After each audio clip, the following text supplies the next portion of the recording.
Hi everyone, it's Stella Grizont doing a Work Happier Weekly from WUPA, where we help you work happier and live better. Because if you are spending most of your waking hours at work, we've got to make them count. So today I want to talk to you guys about how to stop comparing yourself to other people. So in this age of social media, in this age of Instagram, in this age of just being able to share photos and share our lives all over the place, one of the byproducts of that is that we constantly are getting overwhelmed with data about other people's lives, and our natural instinct is to compare ourselves to them because that's just what we do. Thank you, Ilya. So, by the way, I'm at my friend Tanya's apartment in Brooklyn because I'm doing a coaching conference here. So that's why we have a little change of scene, and also why I'm running a little bit late. So sorry about that, guys. So back to comparison.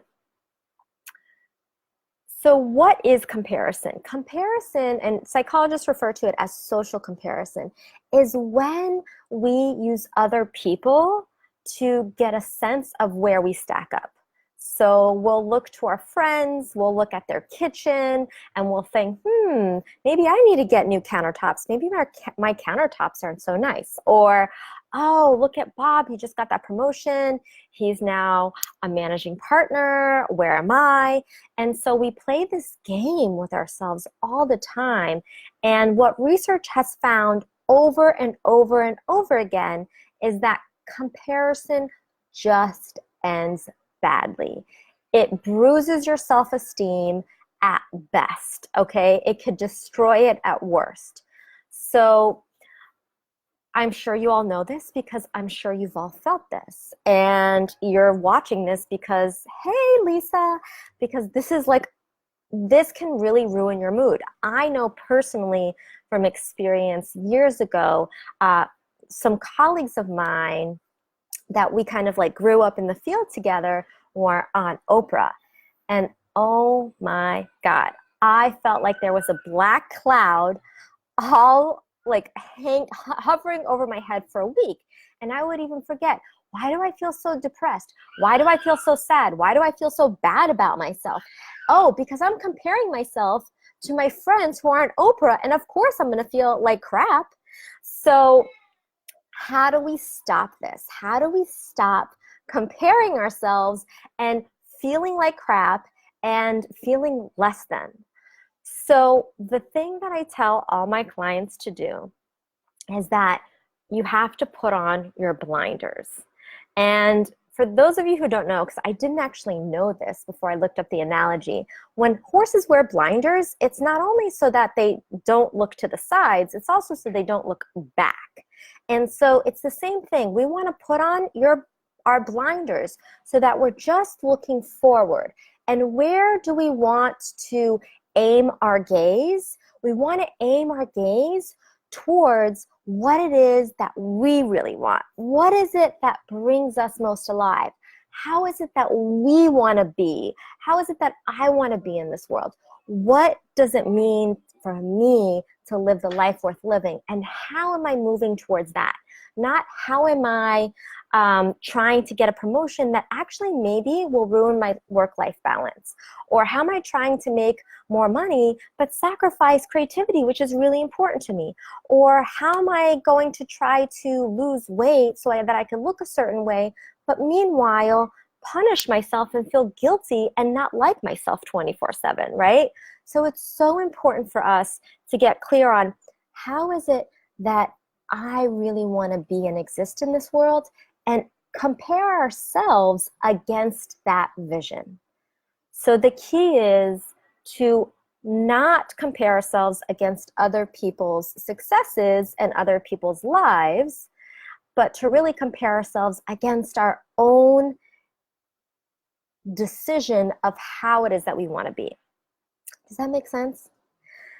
Steve Furtick has a great quote where he says that he said, the reason why we suffer from insecurity is because we're comparing our behind the scenes with everyone else's highlight reel. okay? Comparing our behind the scenes, knowing all of this, and then just looking at a beautifully polished picture of someone's situation on Instagram. So it's so important for us to realize that if social comparison is really kind of an analysis of where we stack up, if we just think about logic, that analysis isn't sound because you don't have all the data points. You just don't have all the data points. And so when you think about comparing yourself and you notice your mind start to go there, the first thing you want to do is remember, how am I tracking against my own vision? Now, if you don't know your own vision, if you don't know how you want to be, if you don't know what it is that brings you most alive, well, if you've been watching this for a while, you guys, you know I have something for you. It's the Vision Generator. And you can go to visiongenerator.com to download your vision, and that will help you start to think about how is it that I want to be. And then the other thing I would do is, if you know there are certain triggers for you that just make you feel like crapola, because when you go on Facebook at 12 a.m. and you're exhausted and you're depressed and you go on there, if you know that triggers you to feeling even worse, then you've got to avoid it. Except if you want to watch a Work Happier weekly live. But so one of the things I did before I really embraced this kind of approach towards comparison, and when my friends were on Oprah and I was feeling like crap about myself, what I actually did is I had my friends' newsletters just go into a folder so that I wouldn't see them in my inbox, because I knew that that would make me feel insecure. And so I just had them in a folder so that I could go to when I was feeling solid. And then once I really embraced this perspective of, hey, what's really important is how am I tracking against what's important to me? Do I have time to be with my family? Am I growing my business? Am I making a difference in people's lives? Yes, yes, yes, yes. And then I'm like, so why can't I just be happy for my girl? So that's what we want to strive for. And do I still get triggered? Totally. But it doesn't hover over me like a cloud for a week. It's just a little twinge. So I think it's going to be hard in our day and age to not compare, but what we want to do is just redirect our attention, is just choose to focus our attention on what is it that brings us alive, and then allow ourselves to check in with that, because that is what's most important. Are you moving towards your unique vision? So with that, you guys, I hope you have a wonderful night. Cheers from Brooklyn, and I'll talk to you guys next week. Bye.